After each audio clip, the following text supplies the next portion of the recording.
مولا نے کہا مجھے جانا ہی دیر سے تھا, تو نے ایک ایسی بات کہہ دی ہے کہ اب فوراً جانا ہے. پورے لشکر سے کہا جس حالت میں ہو جاؤ, فوری طور پہ نکل کھڑے ہو.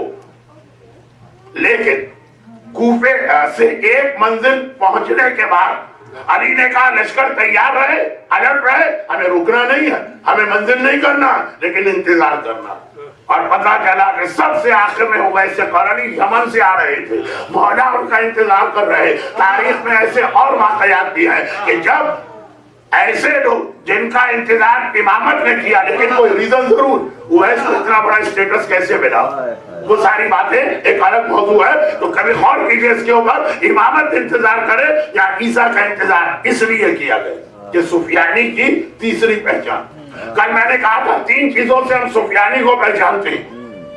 تیسری پہچان, سفیانی کو عیسائی طاقتیں لا کے سیریا میں بٹھائیں, نام اس کا استعمال ہوگا, یہ مسلمان اپنے آپ کو کہے گا, سامنے یہ ہوگا, پیچھے عیسائی طاقتیں ہوں گے, عیسیٰ کو اسی لیے بلایا گیا. امام کہیں گے یہ تمہاری قوم, ان سے جا کے تم مل لو, اور عیسیٰ آ کے تبلیغ کریں گے, تلوار نہیں چلائیں گے, اور سفیانی کا ساتھ دینے والی اکثر قومیں پیچھے ہٹ جائیں گی. لیکن جو ایک بہت ہی اہم, اب جب بات سے بات نکلی ہے تو ایک بہت ہی اہم پہچان اور سن لی, سفیانی خون بہائے گا. سفیانی نام کی بنیاد پہ قتل عام کرے, وہ سارے نام کرا چکے. سفیانی بظاہر مسلمان ہوگا, اس کی بیکنگ پہ وہ ساری طاقتیں ہوں گی جو عیسیٰ کو اپنا نبی یا اللہ کا بیٹا یا ٹرینیٹی کا عقیدہ رکھتی, اور عیسیٰ ان کو تبلیغ کرے, اور وہ عیسیٰ کی بات مان بھی لیں گے, مان بھی لیں گے. خدا کہتے ہیں عیسیٰ کو اور بات مان لیں گے. مولا کو خدا کہنے والوں کو جب مولا نے آگ میں جلایا تو آگ میں جل کے کہا تو ہمارا عقیدہ اور پختہ ہو گیا ہے, آگ میں تجھ سے اللہ جلا سکتا ہے. نصیریت واحد دشمن اسلام فرقہ ہے جسے مولا نے اپنے ہاتھ سے سزا دی, ورنہ ایک سے ایک گمراہ فرقہ اسلام میں آئے, مولا نے ایسی سزا کسی کو نہ دی. عیسیٰ کو خدا کہنے والے مان لیں گے, ہتھیار ڈال دیں گے, مسلمانوں کے ساتھ معاہدہ ہوگا, مگر سفیانی نہیں مانے گا. اس کی چوتھی پہچان, اور یہ بڑی عجیب پہچان, یعنی جو کتابوں میں اتنا سرسری علماء نے لکھی, توجہ ہی نہیں تھی اس کے اوپر, اور وہ کہ سفیانی اپنا ہیڈ کوارٹر بنائے گا سیریا کو. میں کمفرٹیبل محسوس نہیں کرتا لفظ سیریا, مجھے وہی لفظ شام اچھا لگتا ہے, لیکن جو کہ اردو میں صبح شام ٹائمنگ کے معنوں میں بھی آتا, اور یہاں لوگوں کی اردو بہت کمزور سی ہو گئی ہے, تو کہیں کوئی مس انڈرسٹینڈنگ نہ ہو جائے, اس لیے میں سیریا گیا ہوں. خلاصہ یہ کہ رہے گا سیریا, ہیڈ کوارٹر سیریا بنائے گا, مکے میں اٹیک سیریا سے ہوگا, مدینے پہ اٹیک سیریا سے ہوگا, مسجد کوفہ کا قتل عام سیریا سے ہوگا. روایت میں اس کا ساتھ دینے والی ساری فوج لیبیا, تیونس, الجزائر اور مراکش کے علاقے سے آئی. شام میں اگر آپ کا کوئی مقامی باشندہ جاننے والا, ان سے پوچھ, وہ کہتے ہیں خود حیران, یہ غولے بیابانی ہمارے ملک میں کہاں سے آ کے اترا, نہ ان کے چہرے ہمارے جیسے, نہ ان کی زبان ہماری جیسی. عربی ایک ہوگی, ہر جگہ کا ایکسنٹ اور ڈیلیکیٹ الگ. اس وقت جو لوگ سیریا کے اندر ہیں, سیریا والے نہیں پہچان رہے کہ کہاں سے آ رہے ہیں. بلکہ آپ نے بہت مشہور واقعہ سنا ہو, انگلینڈ کے بہت ہی مشہور اخبار کا رپورٹر فریڈم فائٹر نے گرفتار کی اور اسے جیل میں ڈالا, جہاں سے وہ بھاگا. سب اردو یا پشتو بول رہے ہیں, ایک کو بھی عربی نہیں آتی. وہ سارے کے سارے جو فریڈم فائٹر تھے جنہوں نے مجھے ہائی جیک کیا اور قید کیا, بلکہ اردو میں نہیں پشتو بول رہے ہیں, ایک کو بھی عربی نہیں آتی. یہ ایک عجیب مخلوق لا کے بھیجی گئی, اور کس طرح پہلے یہ افغانستان میں, وہاں سے پاکستان, وہاں کام ہو گیا, وہاں سے ان کو لیبیا بھیجوایا گیا, اور لیبیا اور تیونس اور مصر, اور وہاں سے مقصد پورا ہو گیا, ان کو شام بھیجوایا گیا. جہاز بھر کے جا رہے تھے. میں ہر اعتبار سے تمام لیگل ڈاکومنٹ اپنے پاس رکھنے والا, کہیں کسی قسم کا میرے ریکارڈ پہ کوئی خرابی نہیں ہے, بالکل صحیح طریقے سے ٹریول کرتا ہوں. ہر ایئرپورٹ پہ مسئلہ, ہر جگہ امیگریشن کے اندر سوال, ہر جگہ چیکنگ اور چیکنگ اور چیکنگ. اب پاکستانی پاسپورٹ بھی نہیں ہے کہ لوگ کہیں کہ آپ کے پاسپورٹ کی وجہ سے اتنی تلاشی ایک ٹریول میں، اور یہ پورے جہاز بھر کے افغانستان سے پاکستان، پاکستان سے لیبیا، لیبیا سے سیریا جا رہے ہیں اور کسی کو پتہ ہی نہیں چل رہا کیا ہو رہا۔ ہمیں اتنا بے وقوف تو نہ سمجھا جائے۔ تو خلاصہ یہ ہے کہ سفیانی کی چوتھی پہچان یہ ہے کہ جس علاقے میں وہ حکومت کرے گا وہاں والے تو اس کے ساتھی نہیں ہوں گے، اس کے لیے فوج اور لشکر مصر، لیبیا اور تیونس سے آئے، اور وہ ہم دیکھ رہے ہیں کہ ایک سلسلہ چل رہا ہے۔ ابھی سعودی عرب نے خاص ریکویسٹ کیا ایران سے کہ ہمیں اور آپ کو بہت ہی خفیہ طریقے سے مذاکرات کرنا، کیونکہ ان کو خبر ملی کہ سیریا میں جب یہ کامیاب ہوں گے پھر یہ کہاں بھیجے جا رہے ہیں، یہ خبر ان کو مل چکی ہے، لیکن وہ ایک الگ موضوع ہے، بات اتنی پھیل جائے گی۔ آج کا موضوع تو ابھی شروع نہیں ہوا، تو میں واپس آتا ہوں سفیانی، جو اس وقت آئے گا جب زمانے کے امام کی حکومت میں 9 مہینے باقی ہوں گے۔ کل کا ایک جملہ آج مکمل کروں، توقید اسلام میں حرام، یہ وہ شراب اور سور جیسا حرام نہیں، وہ لفظ نہیں ہے۔ امام کے ظہور کی تاریخ مقرر کرنے کو اسلام نے بہت ہی زیادہ کنڈم کیا، لیکن اتنا ضرور کہا کہ جب سفیانی آئے گا within 9 months امام آ جائیں گے۔ روایت یہ کہ اللہ سفیانی کو 270 days سے زیادہ کی مہلت نہیں دے گا۔ تو اب یہ سفیانی کا آنا بہت قریب ہے، لیکن سفیانی اتنا بڑا پرابلم نہیں ہے، پرابلم ہے دجال، اور یہ سفیانی اور دجال دعائے کمیل کے 2 حصے۔ کل کی بات، ومن ارادنی بسوء فارد ومن کادنی فقد، مگر دعا حضرت خضر کی، یعنی حضرت خضر کے زمانے سے صاحب ایمان کو بتایا جا رہا تھا کہ ہمارے خلاف، تمہارے خلاف، ہر مومن کے خلاف یہ 2 ایلیمنٹ چلیں گے، ایک تلوار کے ذریعے تمہیں روکے گا اور ایک چیٹنگ، فراڈ، دھوکے اور فریب کے ذریعے۔ اچھا، اب اگر یہ 2 الگ الگ، ہمیشہ 2 الگ الگ ایلیمنٹ آپ کی سوسائٹی میں رہیں گے، لیکن 2 in 1، دونوں کو اگر ملا کے ایک ساتھ دیکھنا، دونوں یہ 2 الگ الگ طاقتیں ہیں۔ اسلام میں بھی سفیانی آیا کافر اور دجال آیا منافق، اس کا نام دجال۔ ابو سفیان نے یہی تو کہا تھا کہ لیٹس جوائن دیم، ہم تلوار کے ذریعے تو اسلام کو نہ روک سکے، اب ہمیں ان کے ساتھ جوائن کر کے روکنا ہے۔ یہ 2 الگ الگ چیزیں، لیکن 2 in 1، ایک جگہ یہ دونوں جمع ہو گئے۔ 2 بہت عجیب سوال آپ کے سامنے رکھ رہا ہوں۔ سوال ایک ہے، 2 الگ الگ شخصیتوں سے کیا گیا۔ مولا سے پوچھا گیا، مولا کیا وجہ ہے کہ اپنے تمام تر فضائل کے باوجود، ایسے فضائل کہ نصیریوں نے زبان سے کہہ دیا، دل میں کتنے ہی لوگوں کا یہ خیال گزرا کہ خدائی اگر سجدتی ہے تو علی کی ذاتی میں سجدتی ہے۔ اتنے فضائل کے باوجود دنیاوی اعتبار سے نعوذ باللہ آپ ایک ناکام پولیٹیشین یا ایڈمنسٹریٹر نظر آئے۔ یہ سوال کرنے والا تو ہر طرح کے سوال کر سکتا، اس کے الفاظ بدتمیزی والے ہیں، بد تہذیبی والے ہیں، گستاخی والے ہیں، لیکن ایک سے ایک گستاخ مولا کے سامنے آتے کہا کہ یہ کیا وجہ کہ اتنے فضائل کے باوجود کہ لوگوں کو آپ پر خدائی کا دھوکہ ہو رہا، لیکن جب حکومت آپ کے پاس آئی تو نعوذ باللہ ٹوٹلی فیل، اپنے قریبی ساتھی بھی چھوڑ کے جا رہے ہیں۔ اس کی وجہ کیا؟ مولا نے ایک جملے کا جواب دیا ہے، نہج البلاغہ کا شارٹسٹ خطبہ، صرف ایک جملے۔ یہ خطبہ سید رضی نے اسے پارٹ 3 میں نہیں لکھا، پارٹ 1 میں لکھا ہے خطبہ، ایک جملہ۔ اور یہ سوال ایک بار معاویہ سے بھی کیا گیا کہ کیا وجہ ہے کہ اپنی تمام تر نجاست ہو، رسالت ہو، خباثت ہو، ایسے گھنونے فیملی بیک گراؤنڈ، اس کے باوجود تو اتنا کامیاب ہے۔ عالم اسلام تیرے ہاتھ میں آ گیا، 20 سال خالی ایک اس آدمی نے مسلمانوں پہ حکومت کی، کوئی بولنے والا نہیں۔ اب پوچھا جا رہا ہے تیری کامیابی، اچھا کامیابی اور ناکامی جو لوگ سوال کر رہے ہیں ان کے پاس دنیاوی سٹینڈرڈ، اب وہ وقت نہیں ہے کہ میں ہر چیز جملے کی وضاحت کروں، تو بہت ساری چیزیں آپ حضرات جو یقیناً مجھ سے زیادہ سمجھدار ہیں آپ حضرات کی عقل پہ چھوڑ لو. دو سوال دونوں کے مختصر جواب، یہ میں کہاں سے آ گیا اس ٹاپک میں؟ معاویہ کے جواب سے. لیکن بات کمپلیٹ کرنے کے لیے مولا کا جواب بھی نقل کر رہا ہوں، کیونکہ پرسوں علی کے جاننے والے انتہائی خوشی کے عالم میں ہوں گے مگر علی کا جواب ابھی سے یاد کی. بولا اپنے تمام تر فضائل کمالات اور سروسز کے ساتھ، خالی ایسا نہیں ہے کہ علی گھر میں بیٹھے اور اللہ فضیلت دے رہا، علی نے اسلام کے لیے قربانیاں کتنی دی، ان سب کے باوجود آپ ناکام کیوں؟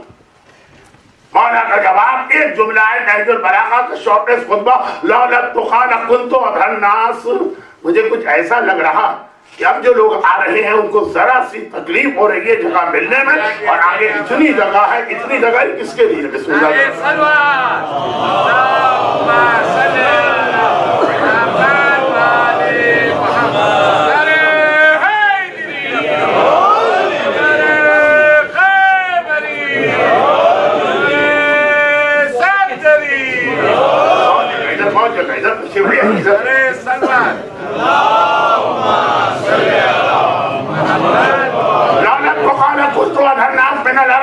قرآن کریم کا شارٹیسٹ سورہ ہے سورہ کوثر، انا اعطیناک الکوثر. نہج البلاغہ کا شارٹیسٹ خطبہ یہ ایک جملہ ہے، بس سنی، شروع ہوا اور ختم ہو گیا. لولا التقیٰ لکنت اضحیٰ الناس من العرب. ختم، خطبہ مکمل. کہا اگر تقویٰ اور خوف خدا نہ ہوتا تو عرب میں مجھ سے بڑا پولیٹیشین کوئی نہ ہوتا. یہی تو فرق ہے علی اور معاویہ میں کہ ہر جگہ علی یہ دیکھتا ہے کہ یہاں حکم خدا کیا. علی کے چاہنے والے، بس ایک جملہ بہت مبہم کر کے آگے بڑھ رہا ہوں کیونکہ اس کی تفصیل میں گیا تو پھر میرا موضوع بدل جائے گا. وہ یہ ہے کہ علی کے چاہنے والے بھی علی کی طرح غم کا موقع تب بھی دیکھتے ہیں غم کس طرح منانا ہے خدا کیا بتا رہا، اور خوشی کا موقع تب بھی دیکھتے ہیں کہ خوشی کس طرح منانا ہے خدا کیا طریقہ بتا رہا. میرا مولا کہہ رہا کہ میرا مسئلہ خوف خدا اور تقویٰ ہے. لولا التقیٰ، اگر یہ تقویٰ نہ ہوتا لکنت اضحیٰ الناس من العرب، عرب میں مجھ سے بڑا سیاستدان کوئی نہ ہوتا. اب معاویہ کا جواب سنیے، وہ ہے میرے اصل موضوع. 2 in 1 اللہم ومن ارادنی بسوء فارد ومن کادنی فقید. تم کیسے اتنے کامیاب ہو گئے؟ تمہارے پاس ہے کیا چیز؟ اب نو ربیع الاول کا انداز میں آج نہیں لانا چاہتا، لیکن اب جب ایک صاحب حکمران بنے تو اوروں کو چھوڑیے خود ان کے بابا جان کو حیرت کہ اس میں ہے کیا جو تم نے اس سے اپنا حکمران بنا دیا. اس سے زیادہ کون جانتا ہوگا کیا چیز؟ تو عمر بہت زیادہ، تو عمر زیادہ تو اس سے بوڑھا تو میں ہوں، پہلا حق تو میرا بنتا ہے. اب یہ ہوتا ہے نا کہ معاویہ سے پوچھا گیا کہ تم اتنے کامیاب آخر کس وجہ سے ہو گئے؟ کیا چیز ہے معاویہ کے پاس؟ کوئی فضائل، کوئی کمال، کوئی خاندان، کوئی خدمت، اسلام کے لیے کوئی قربانی ہے کیا؟ اور ایسی کامیابی کہ جو علی کے ساتھی تھے علی کو چھوڑ کے یہاں پہ آ رہے ہیں. مختار نامہ دیکھیں کتنے بہترین طریقے سے آج کے مرثیے میں مختار نامہ پڑھا جا رہا، دل خوش ہو گئے. مختار نامہ، اس میں نام آتے ہیں ایسے لوگوں کے جو صفین کے لڑائی میں علی کی فوج میں شامل ہو کر معاویہ سے جنگ کر رہے، اور کربلا میں یہ عمر سعد کی فوج میں شامل ہو کے حسین سے جنگ کر رہے، جو کل علی کے سپاہی آئے عمر سعد کی فوج میں گئے. لیکن آخر راز کامیابی کا راز کیا؟ ہر کامیاب آدمی سے یہ سوال کیا جاتا. خالی وہ کیا ڈیل کارنیگی نے کتاب لے لکھی ہے، سینکڑوں کتابیں لکھی گئی ہے، تیری کامیابی. اس نے کہا میرے سیدھے ہاتھ پہ دیکھو، میرے الٹے ہاتھ پہ دیکھو، یہ ہے میری کامیابی. جب زمانے کا امام مکہ مکرمہ میں خانہ کعبہ کے سامنے ظاہر ہوگا تو امام کے الٹے ہاتھ پہ وہ علم لہرا رہا ہے جو صرف اب تک 2 مرتبہ لہرایا گیا، ایک بدر کی لڑائی میں، ایک جمل کی لڑائی میں. اور الٹے ہاتھ پہ ذوالفقار حیدری رکھی ہے. یہ امام کے ظہور کا وقت ہوگا جب میرا مولا خیبر فتح کر کے آ رہا ہے. تو پیغمبر کا ایک جملہ تھا کہ میں علم اسے دوں گا حتی یفتح اللہ بین یدیہ، اللہ اس کے دونوں ہاتھوں پہ فتح دے گا. لوگوں کی سمجھ میں نہیں آیا 2 ہاتھ کہنے کی کیا ضرورت ہے، کہنا چاہیے ہاتھوں پہ فتح ہوگی. 2 ہاتھ پلٹ کے دیکھا، ایک ہاتھ پہ خیبر کا در نظر آ رہا تھا، دوسرے ہاتھ میں مرہب کا کٹا ہوا سر نظر آ رہا تھا.